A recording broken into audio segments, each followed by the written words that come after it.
तो आदाब, नमस्कार, गुड इवनिंग, सत श्री अकाल। एक बार फिर आप तमाम लोगों का स्वागत है क्राइम तक की कहानी के इस एपिसोड में। उम्मीद है पूरी फैमिली अच्छी होगी, अपना और अपनों का ख्याल रख रही होगी। चंबल के कई किस्से, कई कहानियां मैंने आपको सुनाई, लेकिन आज जो कहानी है वो चंबल के इतिहास में उसके बाद, न उससे पहले और न उसके बाद आज तक कभी वो दोहराई गई। हालांकि अब चंबल पूरी तरह से लगभग साफ है, छोटे मोटे कुछ गिरोह ज़रूर हैं, लेकिन अब वो वाली बात नहीं रही चंबल के बीहड़ों में जो 50, 60, 70, 80s, 90s के दौर में हुआ करती थी। आज की कहानी चंबल के उस डाकू की कहानी है जिसे कहा जाता था कि उससे महंगा डाकू कोई नहीं हुआ। एक ऐसा डाकू जिस पर सरकार और पुलिस ने भी सबसे ज़्यादा इनाम रखा। चंबल के इतिहास में यह आज भी एक रिकॉर्ड है कि किसी डाकू के सर पर इतना इनाम रखा गया। और चंबल का ये वो डाकू था जिसने कहा कि चंबल के आसपास तो बहुत सारे पकड़ किडनैपिंग की, क्योंकि चंबल के डाकुओं का जो उनकी पूरी ज़िंदगी होती है, वो जो हथियार खर्ची है, वो सारा वो किडनैपिंग से ही चलता है, जिसे वहाँ की लोकल भाषा में पकड़ कहते हैं। तो सारे डाकू यही करते हैं। लेकिन ये वो डाकू था जिसने चंबल के आसपास के इलाके से बाहर निकलकर उसने कहा कि क्यों ना सीधे दिल्ली की, जो देश की राजधानी है दिल्ली, वहाँ तक अपनी खौफ और दहशत को पहुँचाया जाए। और ये वो डाकू है जिसके ऊपर जब उसकी इस तरह की चीज़ें हुई तब प्रधानमंत्री इंदिरा गांधी तक ने कहा था कि अगर डाकुओं को सरेंडर करने का कोई ऑपरेशन चलेगा तो एक ही शर्त पर इसकी इजाज़त देंगे, अगर उस डाकू को भी आप सरेंडर करवा दो। तो अंदाज़ा लगाइए वो क्या होगा। पुलिस की फाइल में उसका कोड नेम था E1, यानी एनिमी नंबर 1, दुश्मन नंबर 1। बात 1965 की है। चंबल के डाकू बैठकर एक मीटिंग कर रहे हैं और उस मीटिंग का मुद्दा यह है कि बहुत सारे पैसे चाहिए, आसपास के लोगों को पकड़कर कुछ ही पैसे मिलते हैं, तो एक बड़ा हाथ मारना है। तो कैसे? तो उन्होंने कहा चंबल के बाहर सोचना चाहिए। अब चंबल के डाकुओं की जो पूरी ताकत है या उनका जो वर्चस्व है वो चंबल के इर्द गिर्द होता है, लेकिन उन्होंने कहा बाहर कहाँ? तो ये हुआ कि अगर दिल्ली, तो बहुत सारे डाकू चौंके कि ये क्या कह रहे हैं आप सरदार, दिल्ली में कैसे? तो उन्होंने कहा बात तो तभी है अगर दिल्ली तक हमारी धौंस और धमक पहुंचे तो फिर बात है चंबल की। तो ये ठीक है, क्या करना है? तो ये की लिस्ट बनाओ, ऐसे कौन कौन से लोग हैं जिनको दिल्ली से उठाएं, किडनैप करें और फिर उनसे वसूली करें। लिस्ट बनती रही, तभी एक नाम आया, एक शख्स जो उस वक्त दिल्ली में मूर्तियों का बहुत बड़ा बिजनेसमैन था, बहुत बड़ा करोड़पति। लेकिन उसका एक दूसरा रूप था उस बिजनेसमैन का। वो रूप ये था कि वो मूर्तियों के कारोबार की आड़ में वो उसकी तस्करी भी करता था, स्मगलिंग भी। देश के अलग अलग मंदिरों में या फिर किलाओं में या फिर और ऐसी जो ऐतिहासिक मूर्तियां होती थी जिनकी इंटरनेशनल मार्केट में काफ़ी मांग है, डिमांड है, तो उनकी तस्करी किया करता था। तो फिर चंबल के डाकुओं के सरदार तक उसका नाम और उसका काम पहुंचा। तो ये हुआ कि यही है टारगेट। लेकिन अब चंबल में बैठकर दिल्ली के उस बिजनेसमैन को कैसे किडनैप किया जाए, अब इसकी प्लानिंग शुरू हुई। तो हुआ ये कि उस बिजनेसमैन तक एक खबर पहुंचाई जाए। खबर ये कि चंबल के कुछ डाकुओं ने कहीं डाका डाला और उनके हाथ में नायाब ऐसी मूर्तियां लगी हैं जिनकी कीमत करोड़ों में है और वो बेचना चाहते हैं, लेकिन कोई ऐसा ख़रीदार नहीं है उस लेवल का जो इसे ख़रीद सके। तो इसीलिए आपका नाम सामने आया, क्योंकि आप जौहरी हैं, देखकर परख लेते हैं, तो इसलिए आपको अप्रोच किया गया। अब ये प्लानिंग हुई, तो भैया कौन कैसे अप्रोच करे? तो चंबल का एक डाकू भेष बदलकर, शहर के शहरी कपड़े पहनकर दिल्ली आता है। दिल्ली आने के बाद उस बिजनेसमैन के पास पहुंचता है और वहां जाकर बताता है कि हमें एक खबर मिली है, कुछ लोग हैं जिनके पास ये मूर्तियां हैं और उनका ताल्लुक चंबल से है। वो खुद चंबल का है लेकिन कहानी सुना रहा है, और वो बड़ी बेशकीमती मूर्तियां हैं और वो खरीदार ढूंढ रहा है। तो मुझे भी ये था कि कुछ कमीशन मिलेगा, तो मैंने कहा आपसे पूछ लूँ, और अगर आप है तो बीच में मैं बिचौलिए का काम कर दूँ। अब वो कारोबारी, एक स्मगलर भी मूर्तियों का तस्कर, मन में लालच आया कि यार अगर करोड़ों का माल होगा तो कुछ ही लाख में ख़रीद लेंगे। उसने कहा ठीक है, लेकिन पहले वो मूर्तियां देखेंगे, शर्त ये थी। तो अब कारोबारी पुख्ता भी होना चाहता था कि मूर्तियाँ सही है नहीं है, कोई साजिश तो नहीं है, लेकिन उसके दिमाग में दूर दूर तक ये नहीं था कि ये सब चंबल के डाकुओं की प्लानिंग चल रही है। तो उसने कहा ठीक है, हमारा एक आदमी पहले मूर्ति चेक करेगा। उसने कहा ठीक, आप कर लीजिए। अब वो उस कारोबारी का जो बंदा था वो मूर्तियों में डील करता था, एक एक चीज़ जानता था असली और नकली। तो उसने कहा ठीक है, इसको भेजते हैं। तो कहाँ भेजते हैं? तो ग्वालियर में। अब वो बिजनेसमैन का वो बंदा ग्वालियर पहुंचा। ग्वालियर से एक दूसरा शख्स उसको लेकर अड्डे पे पहुंचा। अब वहाँ अड्डे पे पहुंचने के बाद उसको असलियत पता चली कि वो आया कहाँ है। अब उसे लग गया वो तो डाकुओं के चंगुल में फंस गया, अब क्या करे। अब उसे छोड़ते हैं तो वो जाके मालिक को सच सच बता देगा, तो अब क्या हो। तो फिर डाकुओं ने एक नई प्लानिंग बनाई।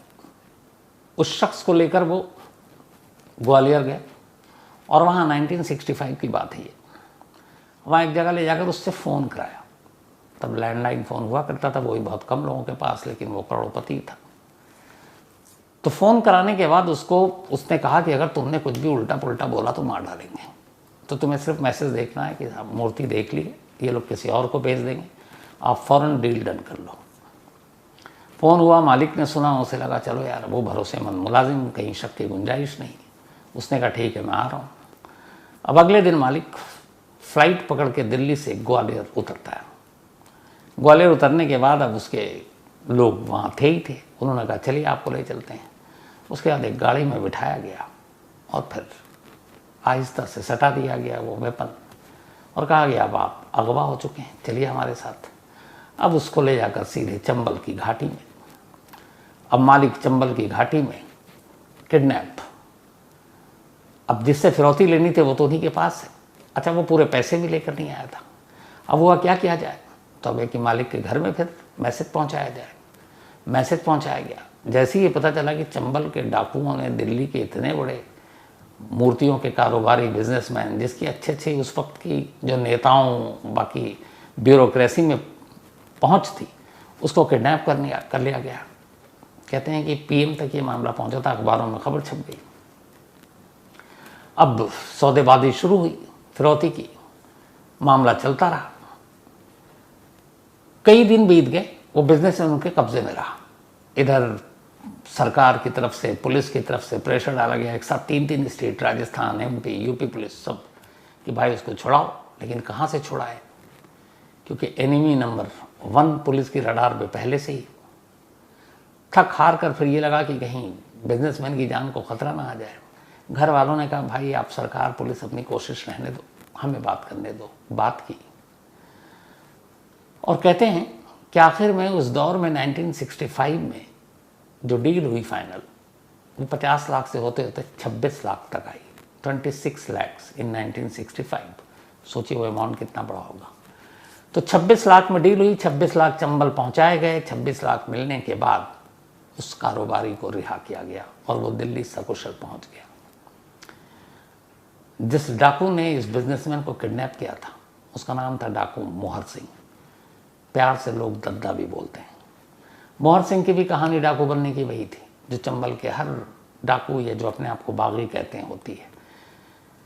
ज़मीन को लेकर गांव में झगड़ा हुआ, झगड़े में हाथ पैर चले और उसके बाद मोहर सिंह के परिवार वालों को चोट पहुंचाई गई। बदला लिया मोहर सिंह ने, हाथों एक कत्ल हो गया। मोहर सिंह पुलिस से बचता हुआ भागे तो कहाँ भागे, पहुंच गया चंबल, जो हर बागी और डाकू की इसी तरह की कहानियां मिलेंगी। अब वहाँ उस वक्त बहुत सारे गैंग थे चंबल में। तो चंबल जाने के बाद उसने कहा कि भाई कोई गैंग हमें अपने पास रख ले, पुलिस हमें मार डालेगी। और एक से एक बड़े जो गैंग उस वक्त ऑपरेट कर रहे थे, उनमें से एक मान सिंह भी उसी दौर में थे। लेकिन किसी गैंग ने भी भाव नहीं दिया और उसने कहा कि यार किसको रखेंगे, तो किसी ने भी अपने पास लिया नहीं।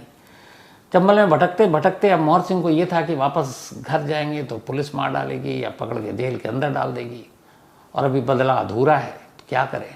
तो उसने बाकी गैंग और डाकुओं को देखा तो बोला इनसे क्यों मदद मांग रहा हूँ, मैं खुद अपने गैंग बनाता हूँ। इसका धीरे धीरे उसने ऐसे ही लोगों को चुनना शुरू किया और कुछ ही वक्त के अंदर अंदर करीब 150 लोग मोहर सिंह के गैंग में शामिल हो चुके थे। मोहर सिंह की एंट्री और ये गैंग बनना किस्मत ने भी साथ दिया। उस वक्त तक जिस डाकू की तूती बोला करती थी चंबल में, डाकू मान सिंह, वो एक एनकाउंटर में मारा गया। बाकी जो छोटे मोटे गैंग थे वो काम कर रहे थे। लेकिन जब मोहर सिंह ने एंट्री मारी अपने 150 साथियों के साथ, तो फिर देखते ही देखते अब उसका नाम 3 राज्यों में गूंजने लगा। और उसकी वजह ये थी कि चंबल के डाकुओं के जितने भी इनकाउंटर होते या मारे जाते या पकड़े जाते, उसकी एक कॉमन वजह थी, और वो वजह यही होती कि मुखबिरी। अब डाकू हैं, हर वक्त चंबल के अंदर तो रहेंगे नहीं, अनाज खाना पीना, लूटना, किडनैपिंग, तो उन्हें आसपास की बस्तियों में, गाँव में भी जाना है।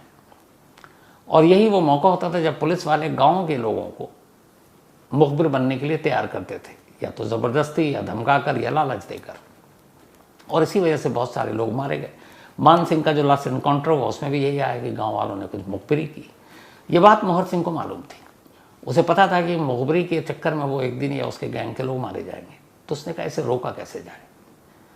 कहते हैं कि चंबल का इकलौता डाकू था मोहर सिंह जिसने इस मुखबिरी का तोड़ निकाला। उसने गांव गांव में जाकर या अपने लोगों को भेजकर एक मुनादी कराई, एक ऐलान कराया, और ये कहा कि बाकी कुछ भी दुश्मनी हो मैं शायद माफ़ कर दूंगा, लेकिन अगर मुझे ये पता चला कि किसी भी गांव वाले ने मेरी मुखबिरी पुलिस से की है तो मैं सिर्फ उसको नहीं, उसके पूरे परिवार को मार डालूंगा। और कहते हैं ऐसे कुछ मुखबिरी के शक हुए और मोहर सिंह ने यही किया, पूरे परिवार को मार डाला।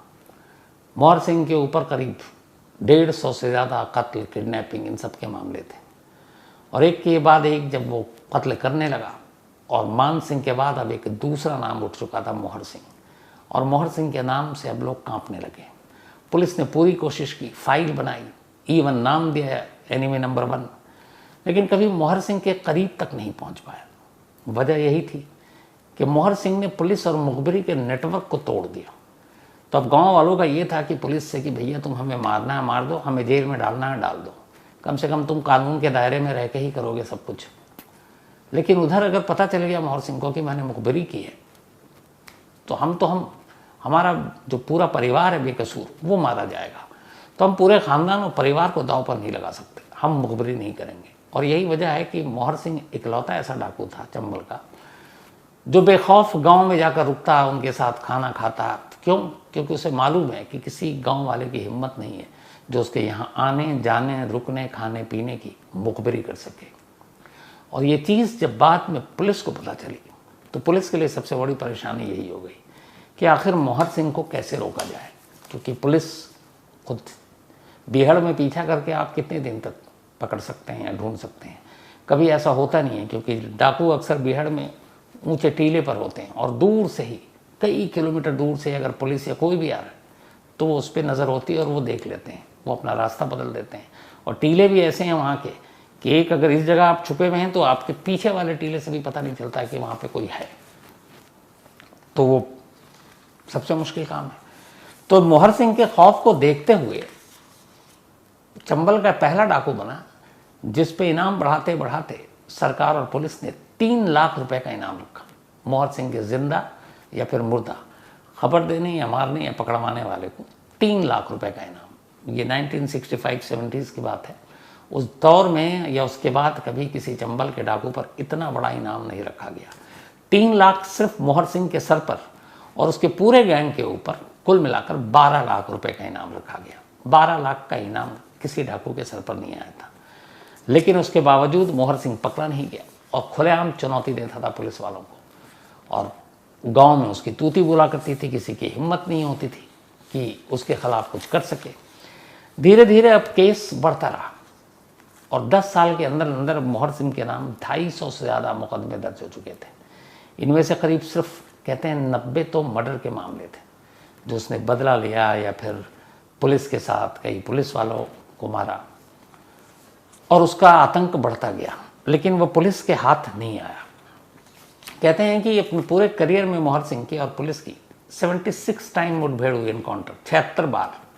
लेकिन हर बार मोहर सिंह निकल गया अपने लोगों के साथ, बल्कि इसमें पुलिस वालों को भी नुकसान ज़्यादा हुआ तो बचता चला गया। 150 का गैंग तमाम हथियार, दिल्ली तक जिसकी दस्तक, और अब वो पूरी तरह से एक खतरा बन चुका था। पुलिस को भी कुछ समझ में नहीं आ रहा था क्या करें। इसी दौरान में 1960 के आसपास जब मान सिंह का एनकाउंटर हुआ था, तब विनोबा भावे ने एक पहल की थी। उन्होंने दिल्ली में बात की थी कि ये जो चंबल के डाकू हैं, ये भी हमारे सोसाइटी के लोग हैं, इनके साथ ज्यादती हुई, जुल्म हुआ, इनके ज़मीन पर कब्जा किया गया, कुछ पुलिस वालों की वजह से डाकू बन गए, कुछ बदले की वजह से डाकू बने। तो ये सब पेशेवर अपराधी नहीं है। और ये वाकई चंबल का एक सच है कि चंबल के 5-10% छोड़ दें तो जितने भी चंबल के भीड़ में पहुंचे वो आज भी कहते हैं अपने आप को बागी कहते हैं, वो डाकू नहीं कहते हैं, क्योंकि उन्होंने सिस्टम से बगावत की। उनका अपना ये अपनी सोच थी कि उनके साथ जुल्म, ज़्यादती, ज़मीन कब्जा करना, उनके परिवारों की महिलाओं के साथ रेप करना, तो इन सारी चीज़ों ने उनके अंदर गुस्सा पैदा किया और वो चंबल में पहुंच गए और बागी बन गए। तो विनोबा भावे का यही तर्क था कि ये जितने भी चंबल के डाकू हैं असल में ये सब बागी हैं, तो इनको मुख्य धारा सोसाइटी में वापस लाने की पहल की जानी चाहिए। बल्कि एक जगह एक भाषण में विनोबा भावे ने बहुत मशहूर डायलॉग बोला था, जो बाद में एक फिल्म, इरफान खान की जो फिल्म थी पान सिंह तोमर, उसमें इस्तेमाल भी हुआ था कि चंबल के डकैत तो संसद में बैठते हैं। और उन्होंने ये भी कहा था कि चंबल के डकैत से मतलब तो जो चंबल के डकैत हैं वो संसद में बैठे डाकुओं से कहीं ज़्यादा बेहतर है। ये विनोबा भावे की लाइन थी ये कि संसद में बैठे डकैत जो हैं वो ज़्यादा बुरे हैं जो चंबल में बैठे हुए डकैतों से। तो विनोबा भावे ने ये मुहिम चलाई, लेकिन काफ़ी उनकी कोशिश हुई, समाजवादी नेता थे कि डाकू सरेंडर करें, पर वो नाकाम रहे, हुआ नहीं। वो पूरी स्कीम ही ठंडे बस्ते में चली गई। फिर इसके बाद 10 साल बीत गए थे। 60 में विनोबा भावे जी ने पहल की थी। 1970 में अब जयप्रकाश नारायण जी आते हैं, जेपी नारायण जी, और वो अब पहल करते हैं। उन तक ये बात पहुंचती है, चंबल और चंबल के बागियों की कहानियां पहुंचती हैं। उस वक्त मीडिया में बहुत सारे ऐसे डाकुओं की अलग अलग कहानियां आई कि वो कैसे डाकू बने। तो ये वो दौर था जब मोहर सिंह की तूती बोला करती थी, और मोहर सिंह हर अखबार की सुर्खियों में भी होता था, अपने जो कुछ करता था वो। और उस वक्त की प्राइम मिनिस्टर तक मोहर सिंह मतलब को वो जानती थी। तो 1970 में 10 साल बाद विनोबा भावे की उस मुहिम के जेपी नारायण ने वही अभियान शुरू करने की कोशिश की। उन्होंने कहा कि वही पहल करते हैं जो विनोबा भावे जी ने किया था, चंबल के डाकुओं को सरेंडर कराने के लिए, आत्मसमर्पण के लिए ट्राई करते हैं और उनको समाज की मुख्य धारा में लाकर जोड़ते हैं, क्योंकि वो पेशेवर मुजरिम नहीं है, हालात के बने हुए बागी है। तो अपनी ये पूरी स्कीम लेकर वो कहते हैं, उस वक्त प्राइम मिनिस्टर इंदिरा गांधी के पास गए जेपी नारायण जी। इंदिरा गांधी ने वो देखी, उन्हें पता था पहले भी ये कोशिश हुई है, तो बहुत ज़्यादा दिलचस्पी नहीं ली, लेकिन उन्होंने बताया कि ये अच्छी चीज़ होगी। इससे ये है कि जो पुलिस और बाकी जो इतना मशीनरी और पैसे खर्च होते हैं चंबल के डाकुओं के ऑपरेशन पर, 3 स्टेट्स की पुलिस है, राजस्थान, MP और UP, तो वो भी बचेगा और शांति भी रहेगी। पूरे आसपास के जो इलाके हैं वहाँ दहशत कम होगी। तो बहुत समझाने के बाद इंदिरा गांधी मानी, लेकिन उनकी शर्त एक थी, और उन्होंने शर्त रख दी जेपी नारायण जी के आगे। और शर्त ये थी कि अगर मोहर सिंह सरेंडर करने को राज़ी होता है, आप उसे मना लेते हो, तब मैं इस स्कीम को मंजूरी देती हूँ, और उसके बगैर अगर सरेंडर होता है तो मैं नहीं मानूंगी। पता नहीं क्या हुआ, जेपी नारायण जी को उन्होंने कहा ठीक है मैं मोहर सिंह को मनाऊंगा। इंदिरा गांधी ने कहा ठीक है, आप जाइए, आप आत्मसमर्पण कराइए, जो भी हम मदद है आपको देंगे। अब विनोबा भावे के बाद जेपी जी, जयप्रकाश नारायण जी ने, समाजवादी नेता, उन्होंने चंबल के डाकुओं और जो चंबल के डाकुओं के लिए काम करते थे NGO और बाकी लोग, उन तक अपनी बात पहुंचाई। चंबल के डाकुओं को भी विनोबा भावे और जेपी नारायण जी के बारे में पता था, तब मूवमेंट भी चला था। तो बात आखिर मोहर सिंह तक पहुंची। मोहर सिंह तक बात पहुंची। पहले मोहर सिंह ने तमाम शर्तें, ये सारी चीज़ें सुनी, लंबी बातचीत का ये सिलसिला चला। 1970 से ये कोशिश शुरू हुई और आखिर में मोहर सिंह जेपी नारायण के आगे सरेंडर करने को तैयार हो गया अपने पूरे गैंग के साथ। न सिर्फ वो, बल्कि उसने कहा कि मैं अपने साथियों को भी कहूँगा। और उस वक्त जो मोहर सिंह था, उसके एक और डाकू के साथ बड़ी दोस्ती थी, और उस डाकू के साथ उसने, मतलब दोनों गैंग अलग थे लेकिन दोस्ती बहुत थी, तो अपने उस दोस्त को भी मनाया और फिर कहा कि हम लोग सरेंडर करने को तैयार हैं। अब जेपी नारायण जी ने इंतज़ाम करना शुरू किया और इसके बाद आखिरकार जो मुरैना है मध्य प्रदेश में, मुरैना और भिंड यही वो इलाका जहाँ से सारा चंबल शुरू होता, ज़्यादातर डाकू भी इसी इलाके से आते हैं। तो ये हुआ कि हम हथियार डाल देंगे और इन्होंने कहा था हम आपको समाज की मुख्य धारा में लाएंगे, आपके साथ ज़्यादती नहीं होगी और सरकार आपको फिर नई ज़िंदगी शुरू करने के लिए आपको ज़मीन और पैसे भी देगी। तो सारी बातें चंबल के बीहड़ों तक पहुँची। उस वक्त तक सीज़ फायर और आखिरकार सब मान गए। जब मान गए तो वो अप्रैल का महीना था 1972 का साल, 1972 का। एक जगह चुना गया बातचीत के बाद कि ये डाकू कहाँ सरेंडर करेंगे। उनके मन में बहुत सारे लोगों को भी डर था कि सरेंडर करने जाएं, इनकाउंटर न कर दे, पुलिस मार न दे, क्योंकि बहुत सारे ये लोग भी इस तरह का काम कर चुके थे। तो फिर कैसे, तो उन्हें यकीन दिलाया गया कि ऐसा कुछ नहीं होगा और आप जिस जगह पर पहुँचोगे वहाँ आसपास में तब पुलिस नहीं होगी और आप एक साथ मत आओ, आप अलग अलग आओ और अगर आपको लगता है आपके पहले वाले या आपसे आने वाले पहले के साथ कुछ गड़बड़ हुआ तो आप मत सरेंडर करना। तो मुरैना के पास, बल्कि मुरैना से करीब 30 किलोमीटर दूर एक गांव है, उस गांव का नाम है धुरेरा। ये बड़ा फेमस गांव है धुरेरा। इस धुरेरा गांव को चुना गया चंबल के डाकुओं के सरेंडर करने के लिए। अब अप्रैल का महीना था। 10 अप्रैल के बाद से 1972 चंबल के छोटे मोटे गैंग जिनकी पुलिस से बहुत ज़्यादा अदावत नहीं थी, जिन्होंने बहुत ज़्यादा खून खराबा नहीं किया था, सबसे पहले वो निकलते हैं हथियार के साथ और धुरेरा गांव को पूरा खाली करा लिया गया। जो गांव के लोग थे उनको वहाँ से हटा दिया गया। खाली गांव है और जेपी नारायण और उनके तमाम लोग हैं वहाँ पर और आला पुलिस अफसर है और ये था कि पुलिस हथियारों के साथ वहाँ पर नहीं होंगे। डाकुओं के आने का सिलसिला शुरू हुआ धुरेरा गाँव में। आते गए, धीरे धीरे धीरे सब आए। अब आती है तारीख 14 अप्रैल 1972। 14 अप्रैल 1972 यही वो तारीख थी जिस दिन अब सबसे बड़ा डाकू चंबल का, सबसे महंगा डाकू, सबसे बड़ा इनामी डाकू मोहर सिंह अपने साथियों के साथ धुरेरा गांव में एंट्री लेता है और सारे लोग उसी का इंतज़ार कर रहे थे। वो आता है, आने के बाद जयप्रकाश नारायण के सामने अपने हथियार डालता है, विनोबा भावे और जेपी नारायण जी के नारे लगाता है और सरेंडर कर देता है। सरेंडर करने के बाद उससे पहले ग्वालियर जेल में सारी तैयारी हो चुकी थी कि ये सारे डाकुओं को रखा जाएगा। तादाद इनकी ज़्यादा थी, 150 के करीब तो सिर्फ मोहर सिंह के थे, जो गैंग मेंबर।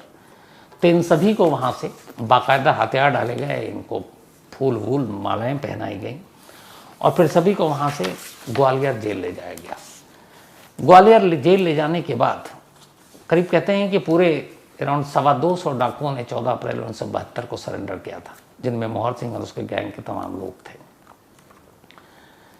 तो सब जय जयकार के नारे के बाद ग्वालियर जेल ले जाया गया। ग्वालियर जेल ले जाने के बाद अब इन पे मुकदमा चला, क्योंकि जुर्म तो इन्होंने किया था, तो ऐसा तो था नहीं कि बख्श दिए जाएंगे। तो मुकदमा चला। इत्तेफाक से एक केस में जिसमें बहुत सारे मुखबिरों और उसके परिवार को मोहर सिंह ने मारा था और ये जो मुकदमा चलता था, तो ये मुकदमा इसके लिए इन लोगों को ग्वालियर जेल से बाहर नहीं लाया जाता था, बल्कि जज साहब खुद जेल जाते थे। तो ऐसे ही एक मुकदमे का फैसला था। कई अलग अलग मुकदमे थे, क्योंकि 250 से ज़्यादा तो केसेस थे, 85 से ज़्यादा मर्डर थे, सिर्फ किडनैपिंग 150 के आसपास।